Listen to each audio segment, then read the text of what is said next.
Okay, well, this was the tables that we had for all of our decorations. We just had two tables full of stuff.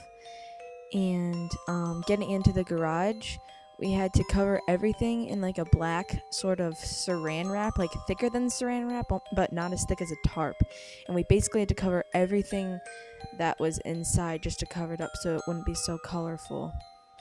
And then we had to hang 2x4s that we nailed tarps to the ceiling, and it kind of just helped so we could put up our walls, basically separating each division of themes that we had throughout the haunted house. And the best thing that we used was the Gorilla Tape. It really helped. It was the strongest tape, and it was black, so it blended in. And then we needed to work on our decorations. We made numerous heads and then a body that was in one of the stations. But going into my portion of the haunted house, it was the cemetery, like the haunted graveyard. And so we made the coffin out of a couple like scrap wood that we had, and then we had this animatronics zombie thing that would pop up and like scream. But yeah, so we basically nailed a bunch of plywood together, and we made it kind of a coffin shape, and then we put a bunch of blankets under it and stuff.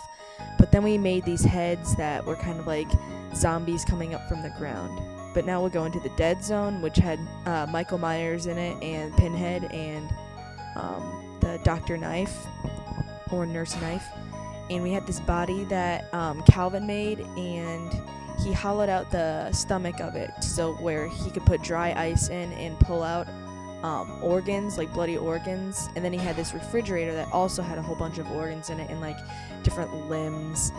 But yeah, his part, and he had dangling heads. And then we went into Matthew's part, and it was kind of like a haunted mansion thing where he had this shelf and it was full of all these things, and these picture frames actually moved. And then he had these picture frames where he hollowed out the back of them, and with the black tarp you couldn't really see in them, so when it was at night it was perfect, you couldn't see in, and then he would pop his head out, and that was what would be so scary.